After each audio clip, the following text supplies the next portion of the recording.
What trickle-down effect did you see DeMarcus's dunk have on the rest of the guys? I thought his dunk brought the arena to life, and it brought the team to life. You know, we were searching for energy and emotion up until that point. I think this was a typical game where, you know, you let your guard down a little because the other team's best player's not playing, and so there was no life in the building, and our guys weren't generating any energy. And that play sort of changed all of that. Steph obviously had a big fourth quarter, but considering he was struggling for the first three quarters, I mean, what does it say about the rest of the guys who were able to keep you in the game and be able to come back?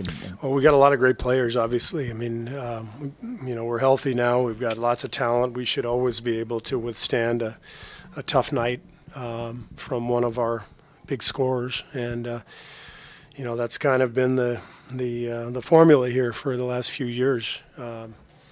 Usually, between Kevin, Clay, and Steph, usually at least two of them are going. And on the nights when one guy's struggling, the other guys step up.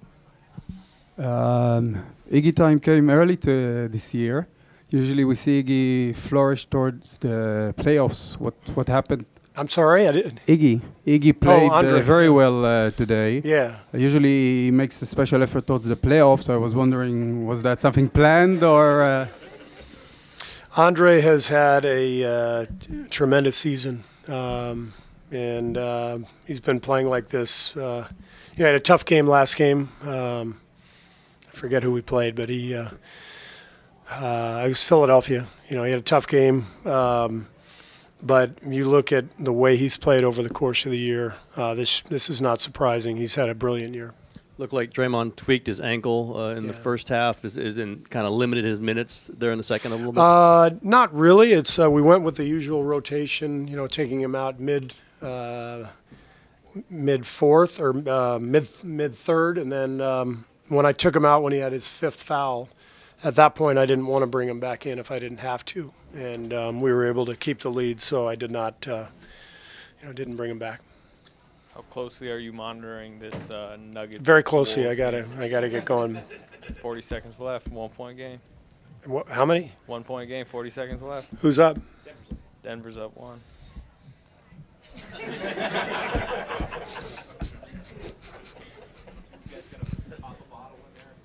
Steve, what was your? Maybe. You were pretty hot at the half. What was your issue there? I was just mad at the.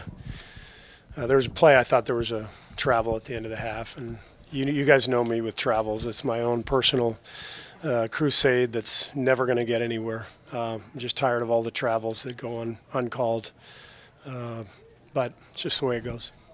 Steve, you mentioned the lack of energy in the building. There seemed to be plenty of energy from some Lakers fans chanting, "We want Clay tonight." Did you hear some of that, and any thoughts on their energy behind that? They should want Clay. If I were sitting with them, I'd chant the same thing. Sometimes when you win, you still find things to not like. What did you not like tonight? And I'm sure second chance points was probably one of the things you didn't like. Yeah, they had 8 offensive boards in the first quarter.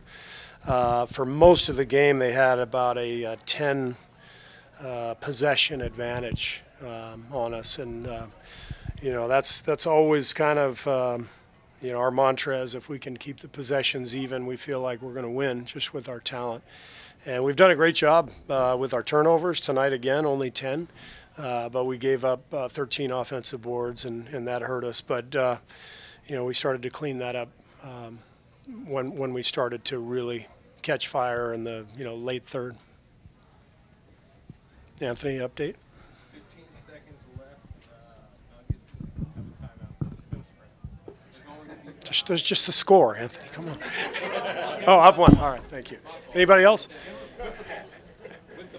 Okay. All right. Coach, it looks like last couple of games, Steph has had some of these, the head-scratching turnovers. Seems to be a little bit out of sync. Have you noticed that his games have been a little off outside of maybe his shooting? I think the turnovers come and go. It's sort of, part of Steph's game. I mean, he's not always going to be, perfect with the ball, and we're okay with that as long as he's walking that line between the chaos and the discipline we talk about. And guys had a brilliant season, and so yeah, a couple tough nights. I mean, he had a tough night the other night. He had 41 points, so it's like how tough was it really? But we're probably spoiled, with him. You see a night like tonight, and nobody can believe, and including the coaches, that he hasn't made a shot through 3 quarters. It just shocks you because you just expect everyone to go. But it's a reminder that they're all human and they have some tough nights. But what makes Steph stand out is even on a night like tonight, he finds a way to get himself going after 3 quarters of 0 field goals. He still found a way to get it going in the 4th, and we pulled away.